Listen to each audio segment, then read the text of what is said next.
The soul is a tiny part of God. Its every relationship is with Him. However, in bodily consciousness, we look upon the relatives of the body as our father, mother, and friend.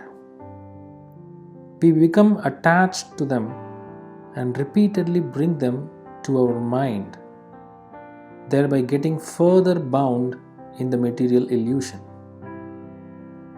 But none of these worldly relatives can give us the perfect love that our soul yearns for. This is for two reasons. Firstly, these relationships are temporary and separation is unavoidable when either they or we depart from the world. Secondly, even as long as they are alive, the attachment is based on need basis, and so it fluctuates in direct proportion to the extent by which self-interest is satisfied. Thus, the range and intensity of worldly love varies from moment to moment throughout the day. My wife is very nice. She is not so nice. She is okay. She is terrible. This is the extent of fluctuation of love in the drama of the world. On the other hand, God is such a relative who has accompanied us lifetime after lifetime. From birth to birth, in every life form that we went, God accompanied us and remains seated in our heart. He is thus our eternal relative.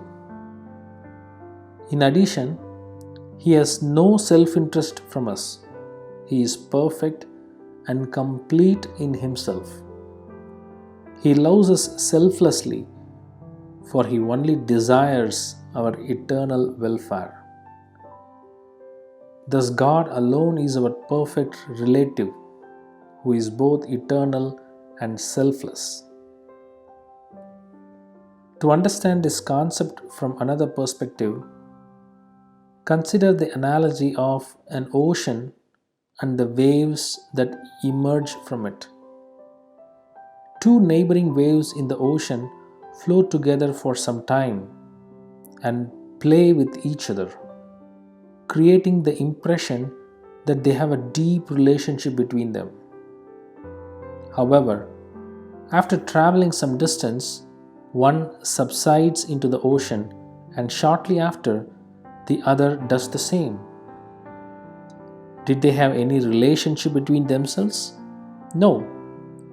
They were both born from the ocean, and their relationship was with the ocean itself. Similarly, God is like the ocean, and we are like waves who have emanated from Him.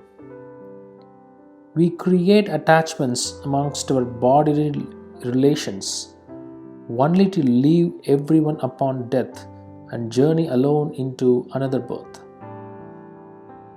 The truth is that the souls are not related to each other, but to God from whom they have all emanated. Thus, God alone is all our relationship. He is our father, mother, sister, brother, beloved friend. Therefore, the mind must be purified, and knowing the magnitude of our eternal relationship with God, we must endeavor to attach our mind to Him alone. To achieve this single-mindedness, we must cut all our present attachments of the mind and replace them with attachments of God. Cut all the strings of worldly attachment of your mind. Make a rope of these strings and tie it at the lotus feet of the Lord.